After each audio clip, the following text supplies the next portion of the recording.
ଏହି ଭିଡ଼ିଓରେ ଆମେ ରେଫରେନ୍ସ ପଏଣ୍ଟ ବା ସୂଚକ ବିନ୍ଦୁ ବିଷୟରେ କଥା ହେବା।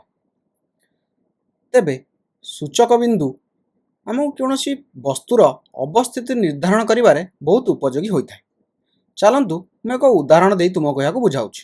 ଏଠାରେ ଏକ ପୁସ୍ତକଟିଏ ରହିଛି। ଯଦି ମୁଁ ତୁମକୁ ପଚାରେ ପୁସ୍ତକଟି କେଉଁଠି ଅଛି ବା ମାନେ ପୁସ୍ତକର ଅବସ୍ଥିତି କେଉଁଠି, ତାହେଲେ ତୁମେମାନେ କହିବ ଯେ ଏହା ଟେବୁଲ ଉପରେ ଅଛି। ତେବେ ମୁଁ ଏଠାରେ ତୁମକୁ କ'ଣ ପଚାରିଲି ଯେ ପୁସ୍ତକଟି କେଉଁଠାରେ ଅଛି ବା ତାର ଅବସ୍ଥିତି ବିଷୟରେ ମୁଁ ତୁମମାନଙ୍କୁ ପଚାରିଲି, ଏବଂ ତୁମେମାନେ ପୁସ୍ତକଟିର ଅବସ୍ଥିତି କହିବାକୁ ମୋତେ କାହାର ସାହାଯ୍ୟ ନେଲ? ଟେବୁଲଟିର ସାହାଯ୍ୟ ନେଲ। ମାନେ ଏଠାରେ ତୁମେ ଟେବୁଲଟିକୁ ରେଫରେନ୍ସ ପଏଣ୍ଟ ବା ସୂଚକ ବିନ୍ଦୁ ଭାବରେ ବ୍ୟବହାର କଲ। ପୁସ୍ତକଟିର ଅବସ୍ଥିତି କହିବାକୁ ତୁମେମାନେ ଟେବୁଲଟିକୁ ସୂଚକ ବିନ୍ଦୁ ଭାବରେ ବ୍ୟବହାର କଲ। ତେବେ ସୂଚକ ବିନ୍ଦୁ କ'ଣ? ଯେତେବେଳେ କୌଣସି ନିର୍ଦ୍ଦିଷ୍ଟ ବସ୍ତୁ ବା ବିନ୍ଦୁକୁ ଆଧାର ଭାବରେ ନେଇ ଦୂରତା ମପାଯାଏ, ସେତେବେଳେ ଏହି ବିନ୍ଦୁକୁ ଆମେ ରେଫରେନ୍ସ ପଏଣ୍ଟ ବା ସୂଚକ ବିନ୍ଦୁ ବୋଲି କହିଥାଉ। ବା ଏମିତି ଆମେ କହିପାରିବା ଯେ କୌଣସି ଗୋଟେ ବସ୍ତୁକୁ ବ୍ୟବହାର କରି ଆମେ ଯେତେବେଳେ ଅନ୍ୟ ଏକ ବସ୍ତୁର କୌଣସି ଏକ ବସ୍ତୁ କିମ୍ବା ବିନ୍ଦୁକୁ ବ୍ୟବହାର କରି ଆମେ ଅନ୍ୟ ଏକ ବସ୍ତୁର ଅବସ୍ଥିତି କହୁଛନ୍ତି, ତାହେଲେ ଯାହାକୁ ଆମେ ଯେଉଁ ବିନ୍ଦୁଟିକୁ ଆମେ ସାହାଯ୍ୟ ନେଇଛନ୍ତି ବା ଯେଉଁ ବିନ୍ଦୁର ରେସ୍ପେକ୍ଟରେ ବା ଯେଉଁ ବିନ୍ଦୁର ଆଧାରରେ ଆମେ ସେ ବସ୍ତୁଟିର ଅବସ୍ଥିତି କହିଛନ୍ତି, ସେହି ବିନ୍ଦୁଟିକୁ ଆମେ ସୂଚକ ବିନ୍ଦୁ ବା ରେଫରେନ୍ସ ପଏଣ୍ଟ ବୋଲି କହିଥାଉ। ତେବେ ଚାଲନ୍ତୁ ପରବର୍ତ୍ତୀ ଉଦାହରଣ ଦେଖିବା। ପରବର୍ତ୍ତୀ ଉଦାହରଣରେ ମୁଁ ତୁମମାନଙ୍କୁ ପଚାରିଲି ପାଣି କେଉଁଠି ଅଛି। ତ ମୁଁ ଏଠାରେ କ'ଣ ପଚାରିଲି ଯେ ପାଣି କେଉଁଠାରେ ଅଛି। ମୁଁ କେଉଁଠାରେ ପଚାରିଲି ମାନେ କ'ଣ?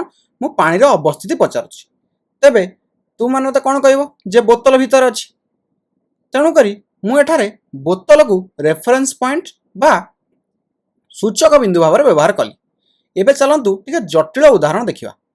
ତେବେ ଏହା କ'ଣ ହେଉଛି? ଏହା ହେଉଛି ଏକ ଭାରତର ମ୍ୟାପ୍। ତୁମମାନେ ନିଶ୍ଚିତ ଦେଖି ଆଉ ଜାଣିପାରୁଥିବ। ତେବେ ଚାଲନ୍ତୁ ଟିକେ ଦକ୍ଷିଣ ଆଡ଼କୁ ଯିବା। ଦକ୍ଷିଣ ଆଡ଼କୁ ବାଙ୍ଗାଲୋର ଆଡ଼େ ଯିବା। ଠିକ୍ ଅଛି, ଏହା ହେଉଛି ବାଙ୍ଗାଲୋର ସହର।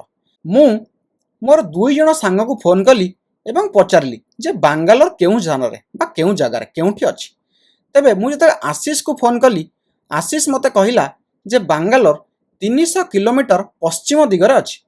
ମୁଁ କହିଲି ଠିକ୍ ଅଛି। ତାପରେ ମୁଁ ସେଲ୍ଭିକୁ ଫୋନ୍ କଲି ଏବଂ ସେଲ୍ଭି କହିଲା ଯେ ବାଙ୍ଗାଲୋର 600 କିଲୋମିଟର ଉତ୍ତରରେ ଅଛି। ତେବେ ମୁଁ ଭାବିଲି ଯେ 2 ଜଣ ଯାକ ଅଲଗା ଅଲଗା ଉତ୍ତର ଦେଉଛନ୍ତି। ତାମାନେ ଏ 2 ଜଣଙ୍କ ମଧ୍ୟରୁ କେହି ଜଣେ ମିଥ୍ୟା କହୁଛନ୍ତି କିମ୍ବା 2 ଜଣ ଯାକ ମିଛ କହୁଛନ୍ତି।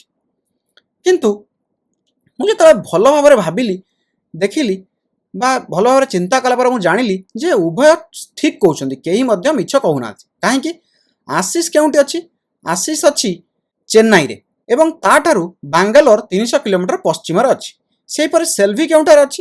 ସେଲ୍ଭି ଅଛି କନ୍ୟାକୁମାରୀରେ ଏବଂ ବାଙ୍ଗାଲୋର ତାଠାରୁ 600 କିଲୋମିଟର ଉତ୍ତରରେ ଅଛି। ତେଣୁକରି ଏଠାରେ ଉଭୟ ସଠିକ୍ କହୁଛନ୍ତି, କେହି ମଧ୍ୟ ମିଛ କହୁନାହାନ୍ତି। ତେବେ ବର୍ତ୍ତମାନ ଚାଲନ୍ତୁ ଆମେ ଆଶିଷ ଏବଂ ଚେନ୍ନାଇ ଘଟାଇ ସେଲ୍ଭି ଉପରେ ଦେଖିବା।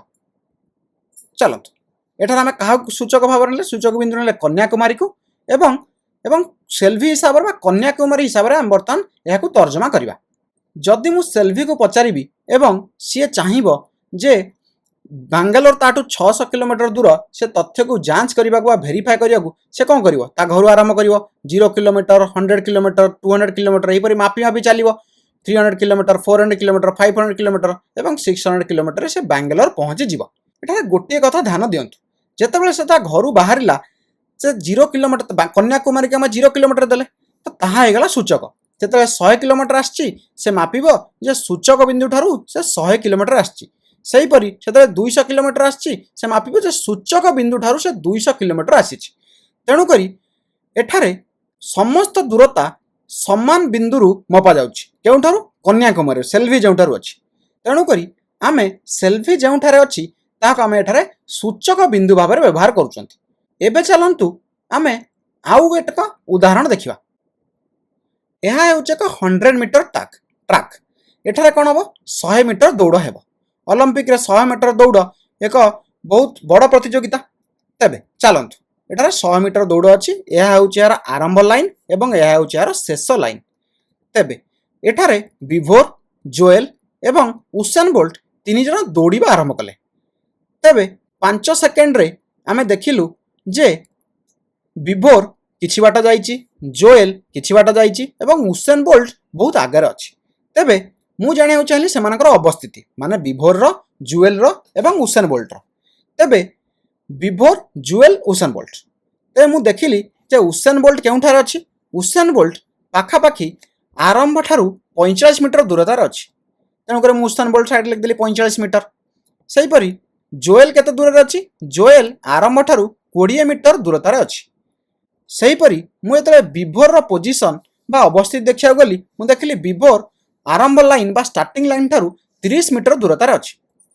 तेबे ए समस्तंकर अवस्थिति जानिया पई मु केउठार मापिली? आरंभ लाइन ठारू मापिली। ता माने आरंभ लाइन टिकु मु एटार सूचक बिंदु भाव व्यवहार कली। तेबे किछि समय परे माने जेतले 8 सेकेंड पळै जाईछि सेतेबेले विभोर, जोएल एवं उसेन बोल्ट आउ किछि दूर को पळैचंती। उसेन बोल्ट ऑलमोस्ट शेष लाइन पाखु पळै जाईछि। तेबे एठारे त मापिया गली बा सेमानक अवस्थिति निर्धारण करिया गली सेतले मु देखिली उसेन बोल्ट आरंभ रेखाटारू 90 मीटर दूरतार अछि। तो मु एठारे लिखिदेली 90 मीटर 90 मीटर। सेहीपरि जोएल केते दूरतार अछि? जोएल आरंभ बिंदु ठारू बा जोएल रो अवस्थिति 50 मीटर, आरंभ बिंदु ठारू 50 मीटर दूरतार अछि। सेहीपरि विभोर आरंभ बिंदु ठारू 60 मीटर दूरतार अछि। ता मु एठारे लिखिदेली। तेबे एठारे ध्यान रखिबा उचित जे मु सेमानक अवस्थिति दर्शाया पई आरंभ रेखा को ही व्यवहार करूछि। तो आरंभ रेखाटी एथारे होछि सूचक बिंदु। तेबे देखंतु एठारे सेमानकर अवस्थिति भिन्न भिन्न अछि किंतु सूचक बिंदु समान रहिछि। सूचक बिंदु परिवर्तन हुए नाही। तेबे आमे सूचक बिंदु कोन जानिले? सूचक बिंदु आमे अवस्थितिर वर्णना करि परिबा एवं दूरता मापि परिबा।